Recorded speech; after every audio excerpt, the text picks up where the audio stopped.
What's going on, everyone? Kaneda here, and today we are talking James Wan's newest horror film, Malignant. Now, this is an original story by Wan and is not connected to the many horror films he's already created over the past 2 decades, including the original Saw, Insidious, and Conjuring series.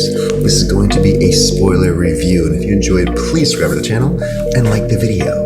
Now, over the summer, we talked about The Conjuring 3, and what I love about Wan's work is the attention to detail on the editing and the visuals. I've always felt that he used the camera as an effective storytelling device. Now, while The Conjuring 3, I did not ultimately love as much as this film, I still found the editing to be impressive, and that was only expanded upon in Malignant. Now, this movie opens with the "we cut out the cancer" as the doctor stares down the camera, and I'm thinking, okay, this movie's different. This is a campy approach.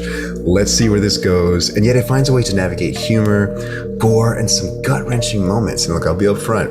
From the beginning, I was just like Detective Regina Moss, and I said, it's definitely Maddie. This is a horror version of Fight Club. They even have a theme song that's reminiscent of the Pixies, but they give us just enough misdirection to have that twist spin in the back of our heads for 2/3 of the film.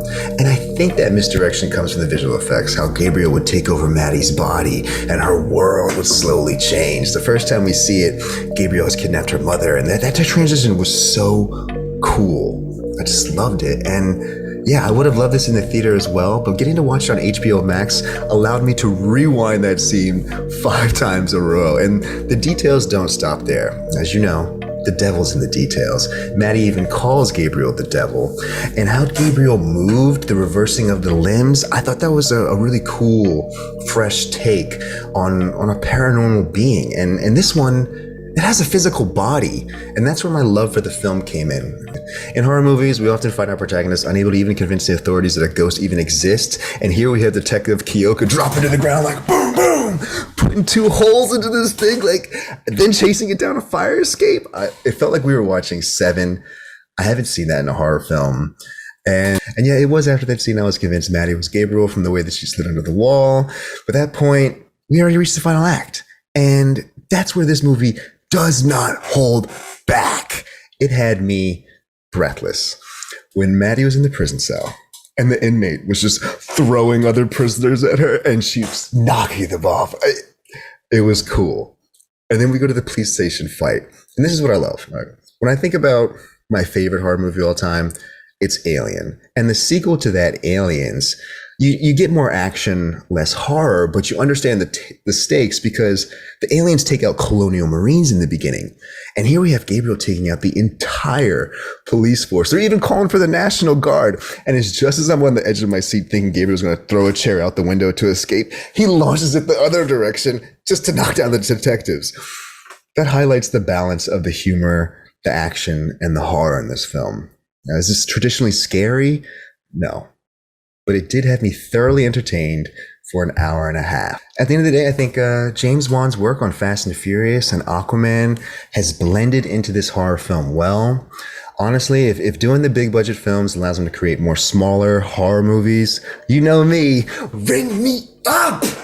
Ring me up for it. I will go see it instantly. Now, I'm really curious to see if they'll make a sequel to this film. It doesn't have a standout scare like The Conjuring 2, which spurned the Nun spinoff. We know Gabriel's still in her. And I just don't know if they can top that police scene.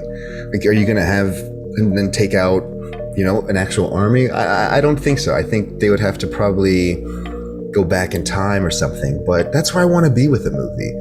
I'm happy with it just as it is. If they do a sequel, I am confident in James Wan work that it's going to be good. This may be my second favorite horror movie of the past 2 years.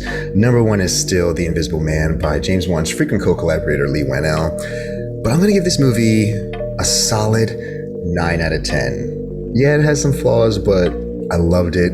I had a lot of fun. And I've already watched it 2 or 3 times now, so that's how I know I enjoy it. I'm probably going to watch it again. Let me know if you enjoyed it, and what was your favorite horror movie of the past 2 years? I'm going to try to keep a score and a graph of all the movies that I rate with all their ratings. At the end of the year, you'll be able to compare them, or at the end of each video, we'll be able to compare the scores. So right now, number 1, Invisible Man. Number 2, Malignant. But as always, thank you for watching. Till the next time, I'll see you soon.